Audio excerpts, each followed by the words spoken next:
Amongst every army, there must fall the fodder of war.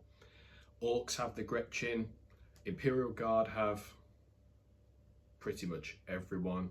The Chaos even have their cultists, and for the World Eaters, it's no exception. It's time to unleash the dogs of war. It's time to bring out the Jakhals.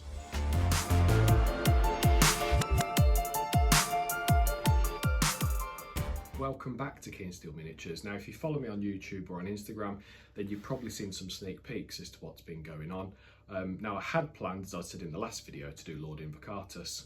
Unfortunately, due to technical difficulties, I forgot to check out and buy the basing bits. So anyway, that'll be for the next video. But for the purposes of this video, I just want to run through my process of getting these models on the table from start to finish. And if you've seen the first couple of videos, you'll be no stranger to the process that I'm going to be doing here. Now, the largest model in this squad runs on a 40mm base. The remaining 9 characters run on 28mm, so there isn't a great deal of real estate here for us to actually do much with. Being mindful of volume, we can't really add much height to these without actually mounting the model to them. So I'm going to keep everything relatively low, but other than that, it'll be adding in some additional flock pieces towards the end. And my main thinking is either the dry grass tufts or some of the red aloe from Red Grass Games. And once these are all in place, it'll just be a case of PVAing and sanding the bases as you would for the rest of them. Now, before I started painting these, I did have a bit of a ponder around what colour scheme I wanted to use. I didn't want to do anything too intricate, but I also didn't want to do anything too bland. And my main reason for thinking is that the existence of Jakhals is rather fleeting. In terms of the stats, I mean, wound 1, toughness 3, and a 6-up save. I mean, they're the perfect kind of cannon fodder that you'd expect an army to put out. And the World Eaters are no exception nor stranger to this. Dependent on the warband, they all use Jakhals in some regard, some of them even into the millions. And in wargaming, it's not much different. Unless they're sitting on a backlog objective, then generally speaking, they're not usually going to see that long on the tabletop unless you happen to be lucky. But does that mean that I shouldn't try to make them look good? Now, in all honesty, I know my limitations. I know what I can do pretty well and what I can't do very well at all. So I want to try and push the boat out and do a little bit more. Now, because the majority of these are quite exposed, there's a lot of skin showing. I want to make my life as easy as possible, so I'm going to hit those areas of skin with white as though it was a zenithal highlight, just to give me a good foundation to work from. Just taking my time as I work around the model, just so that I don't lose any definition or any of the finer details that you can see between the muscles or joints. That may seem counterproductive, but at this point I actually put a wash on, which was a 50-50 mix of Agrax Earthshade and Caribou Crimson. And my main thinking for this is that it defines those areas that are in shadow. It adds a little bit of warmth to that skin tone, which is ultimately going to be covered up. But once this is replicated across all of the models, it at least gives them that degree of uniformity and a good foundation to start from. And once these are all dry, you can see that the darker recessed areas are going to be the areas that ultimately we're going to leave alone, and those higher highlights are going to be what we're going to focus on next to start adding in those skin tones. Now, if you've seen the second video, you'll know that I'm not used to doing things easy, and this particular skin wash is a 2-2-1 mix of light flesh, parasite brown and magenta. And it did bother me a little bit why I was so keen on this particular shade, and it was only when I started going back through some of my older models I actually noticed this happens to be exactly the same colour as Games Workshop's Dwarf Flesh. So I suppose in hindsight it's good to know that if I ever actually run out of that colour, I know the composition that I'll need to replicate it. And it's at this point that the wash starts to come into its own. Because I can see the areas that are defined as the recesses, I can avoid those areas when I'm doing my painting. And then following that principle all the way around the model, avoiding areas such as the shoulders, the creases in the pecs, as well as the abs. Just building up a slow Duncan Rhodes 2 thin coats approach, just means that we can keep that definition in the model. And yes, I'm still consciously aware that these are jackals, but I do want them to look good, and I do want to push myself to do the best that I can do, rather than just throwing on one or two colours and hoping that it looks good. But really, after about 45 minutes, this is what I'm left with. But I'm not a monster. I appreciate going from a base skin tone to a finished product is a bit unfair. So starting off here, this is going to be a 2-1-1 mix of Parasite Brown to Light Flesh and Magenta.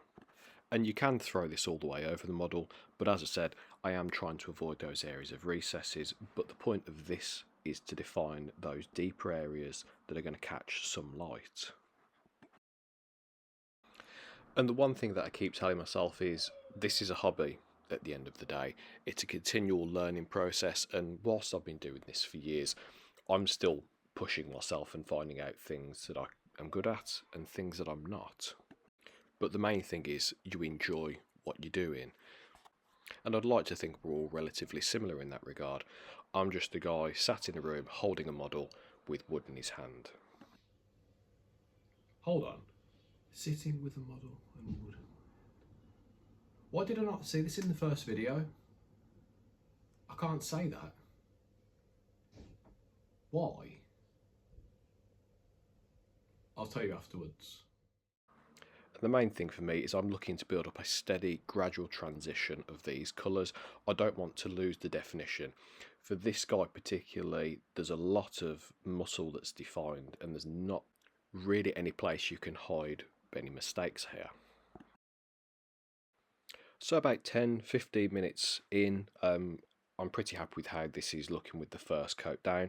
You can see that those darker areas that are in the recesses have held those definitions, and the lighter tones that I've just thrown on have started to build up those gradual transitions. Now the next step when it comes to highlighting is going to be a 3-2-1 mix of light flesh, Parasite Brown and Magenta.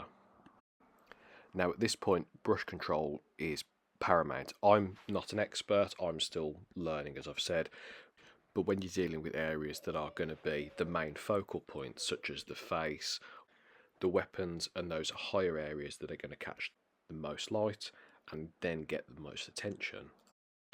And the higher up the model you go, the more that you're going to punch these highlights up, so the mix is going to change, and you're probably going to add a bit more light flesh or white or whatever is your highlight colour of choice.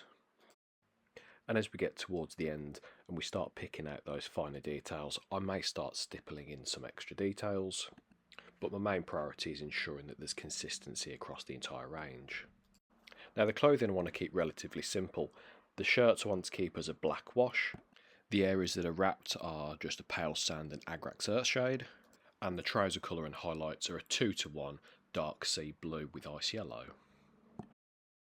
Now when it comes to all of the metal components, everything has had a base coat of the dark gunmetal from Vallejo, and the highlights that I'm going to be putting in here is a straight Vallejo silver from their game colour range. And because it's from their game colour range, it covers really, really well. But because it has a good base coat already, I find that it just really accents those areas that are in highlight. Any areas around the skin, however, we do just want to make sure we don't have any overspill, because trying to clean those bits up is going to be a little bit challenging at this point, especially if we don't spot the mistakes first thing. And by following this principle, highlighting those key areas of the model that are going to catch the most light, it just adds to that realism and the depth of definition to really make these parts stand out against the rest of the weapon. And now at this point, all of the main metal areas have been highlighted. The base of the pommel, the shaft, the teeth for the axe have all had that silver highlight. And the reason that I use this silver in particular is because of this Nasdreg yellow. And I've got this specifically because this is a bit of a gold hack.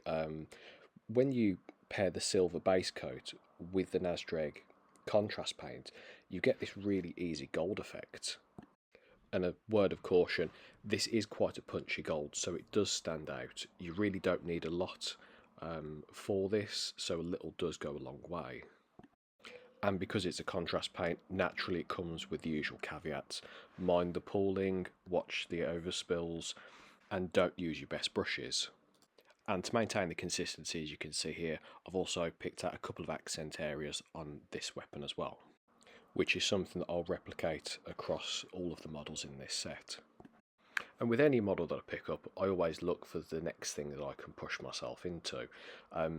And the main thing on this bit was the canisters on the back. And there isn't a right or wrong way, but I really like the glass effect. And starting off with a black base coat, I then add in some evil red as my main base tone, and I'm going to start to pick up the extra colours and highlights from there. And as I said before, I'm no expert, I'm still learning this process. There's so many more people that can do it much better than I can, but I wanted to at least give it a go. And you can use whatever colour that you want. I'm going with the red mainly because of the lore, based on the fact that the butchers strap these packs to the jackals, which are filled with stims and blood from berserkers. I'm naturally going to assume that it's going to be red. And I'm going to take my time just to make sure that I minimise any overspills, doing the two thin coats, keeping these consistent across the range of the model.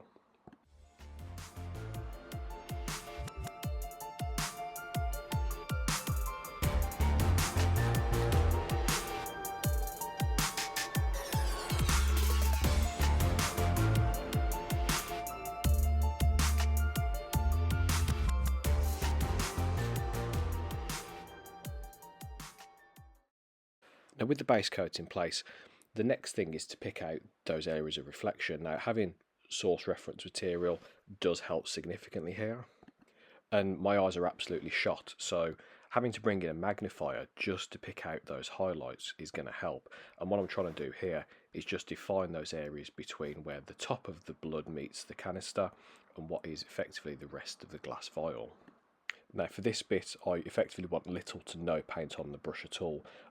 This is a Canister sable, so hopefully if you have something that has a relatively sharp point, that will help quite significantly. But again, it's taking your time all the way around just to make sure you can replicate something across both of the canisters. And on a very basic level, the next step is to introduce any vertical highlights where the light would naturally catch, so you can just see on these other couple of models. That's what I've done here. It's in no means perfect, but again, these are the first 5, and what I'm going to try and do is push myself when I come back to doing these next time.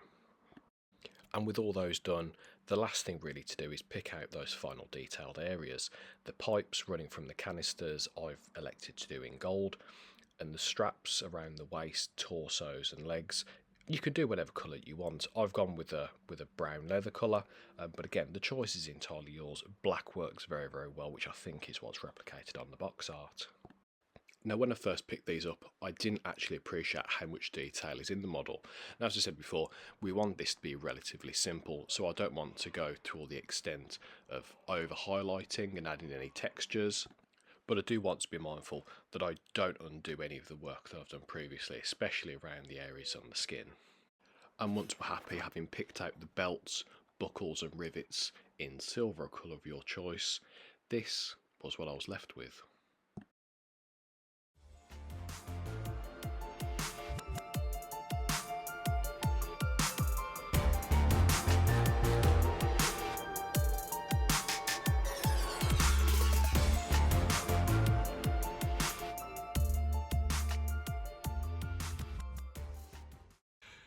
And with all that done, that's it.